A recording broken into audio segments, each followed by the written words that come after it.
বিবাহের পরে যখন দেখবা তোমার স্ত্রী 2 নম্বর, তোমার স্ত্রী চরিত্রহীন, তোমার স্ত্রী পরকীয়ায় আসক্ত, তোমার স্ত্রী মোবাইলে পরের পুরুষ দেখে আসক্ত, সেদিন বুঝবা বাপ দুনিয়া কত কঠিন। সেদিন আর আখিরাতের জাহান্নামের আগুন জ্বলতে হবে না, তোমার হায়াতে তোমার কলিজার মধ্যেই জাহান্নামের আগুন জ্বলে উঠবে। এক চরিত্রহীন নারী, বেপর্দা বেহায়া নারী যার জুটে বিবাহিত স্ত্রী হিসাবে, তার জীবনে আর জাহান্নাম লাগে না, ওইটাই যথেষ্ট। এই জন্য ওলামায়ে কেরাম বলে, কারো স্ত্রী যদি হয় অসৎ, কারো স্ত্রী যদি হয় চরিত্রহীন, কারো স্ত্রী যদি হয় বেহায়া, তাহলে ওই ব্যক্তির ওই ঘরই ওই জীবনটাই জাহান্নামের টুকরো। এজন্য যুবক ভাই, কিশোর ভাই, নওজোয়ান, প্রতিনিয়ত নারী ছবি দেখে মোবাইলের অশ্লীল তোমরা দৃশ্য যারা দেখো, ভিন নারীর ছবি দেখো, কি চাচ্ছ তার কাছ থেকে? বলো বাবা, তার কাছ থেকে তুমি কি চাও? মানে তারে দেখে তোমার কি মন চাচ্ছে? জিনা করতে? আর কি? তোমার কলিজা যদি খুলতো, তোমার দিল যদি খুলতো, তো সেটার মধ্যে এটাই পাওয়া যাইতো যে তুমি মনে মনে কামনা করছো, যদি আমি সুযোগ পাইতাম তাহলে তো আমি এই নারীর সাথে জিনা করতাম।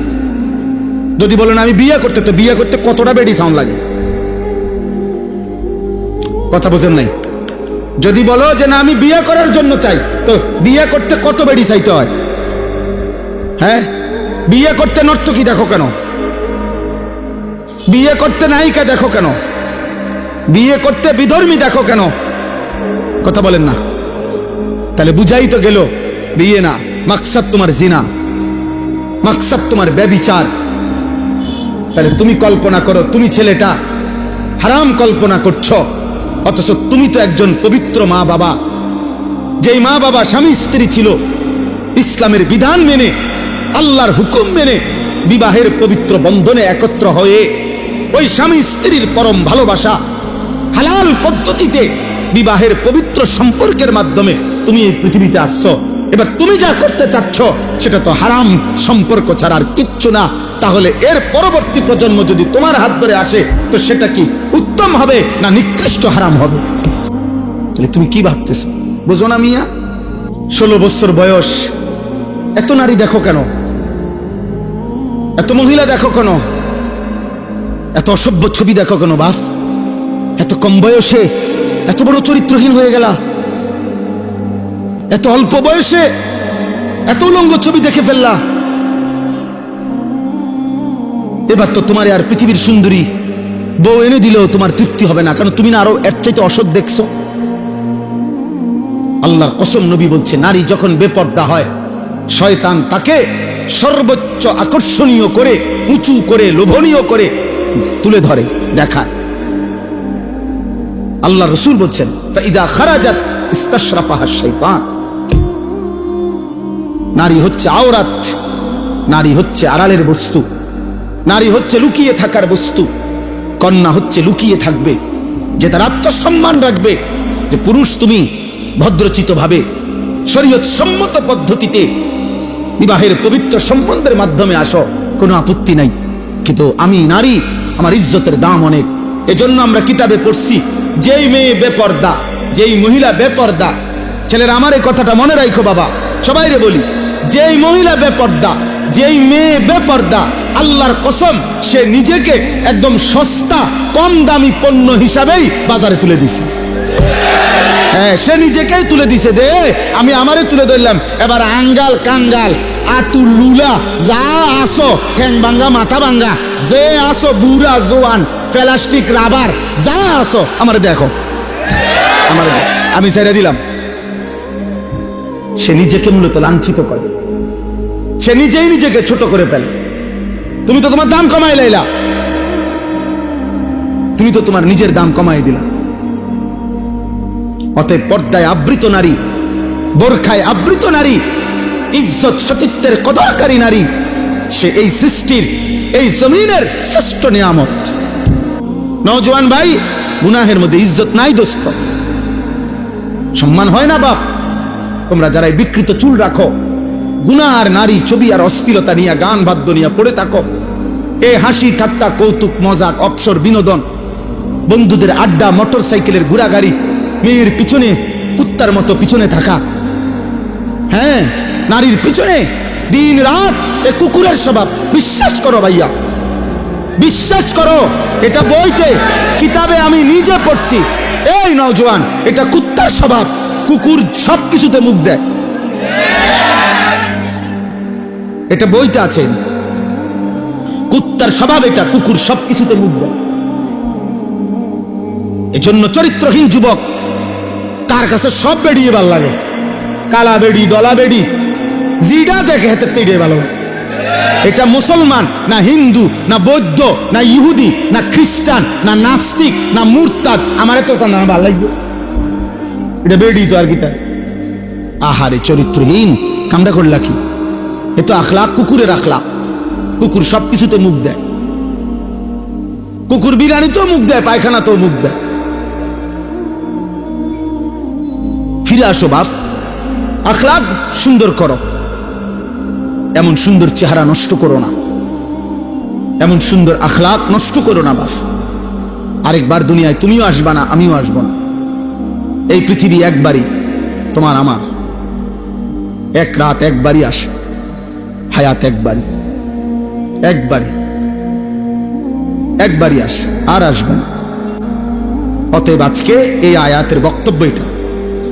তো রাসূলুল্লাহ সাল্লাল্লাহু আলাইহি সাল্লাম যখন কোরআনের মাধ্যমে যেখানে কোরআন তেলাওয়াত করেন, তো মক্কার কুরাইশ একজন কাফের সর্দার ছিল। এই খুব দ্রুত আর এই 5 মিনিটে বলে ফেলি।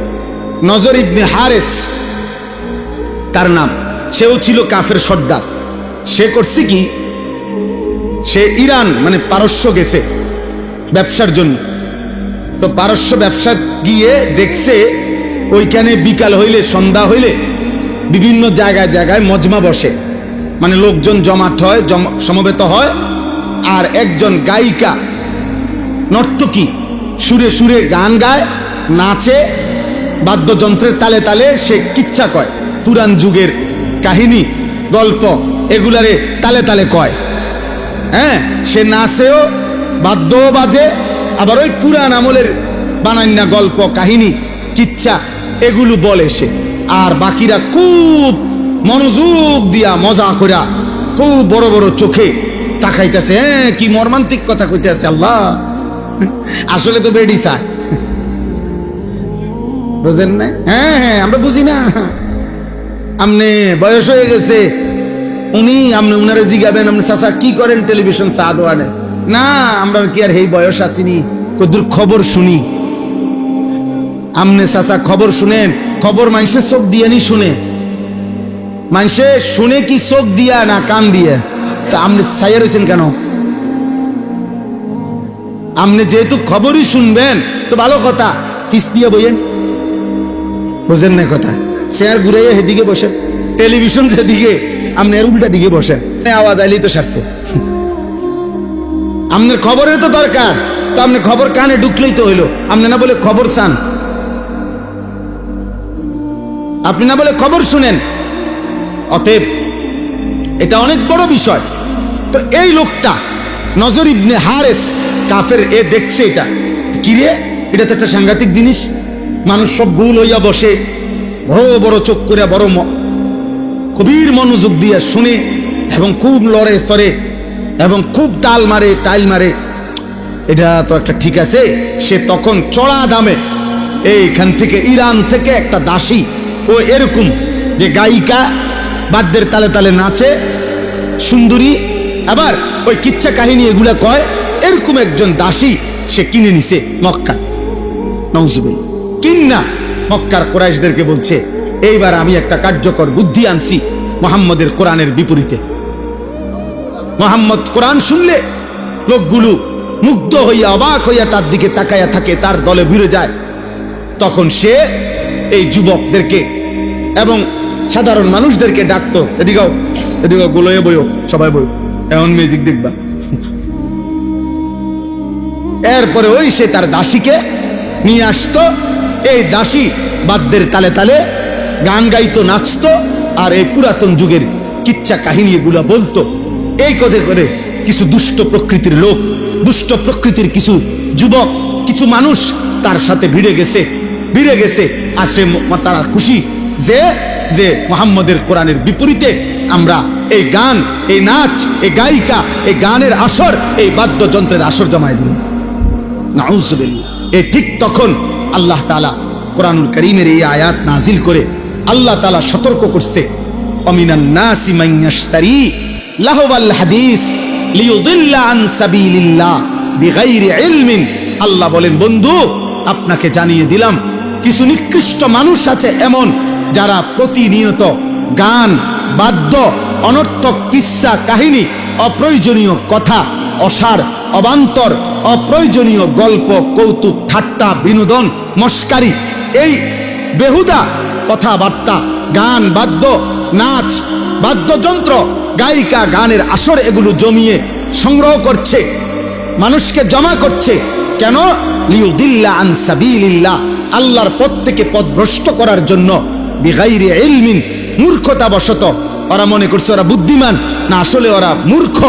ওয়াত্তাখিজাহা হুজুয়া, আর তারা আমার কোরআন নিয়ে, আমার দ্বীন নিয়ে ঠাট্টা করছে, উপহাস করছে যে মুহাম্মদের বিপরীতে এবার আমরা এটা দাঁড় করাইলাম, এর মনে হাসাহাসি করতেছে।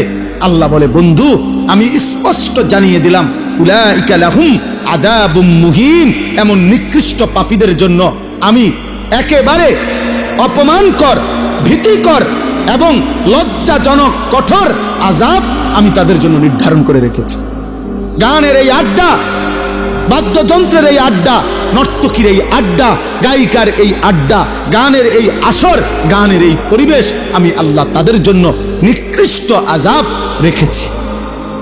আর আল্লাহ বলেন, এই গান, বাদ্য, গল্প, কৌতুক, এই সমস্ত বেহুদা নাটক, নভেল, কাহিনী, ইচ্ছা, মিথ্যা কথা বানিয়ে বানিয়ে বলা, সুরে সুরে বলা, এই সমস্ত কাজের দ্বারা এই মানুষগুলোর অবস্থা হয় এমন, ওয়াইজা তুতলা আলাইহি আয়াতুনা, এমন নাফরমানের কাছে যখন আমার কোরআন পড়া হয়, ওয়াল্লা মুস্তাকবিরান, সে অহংকার করে মুখ ফিরায় না।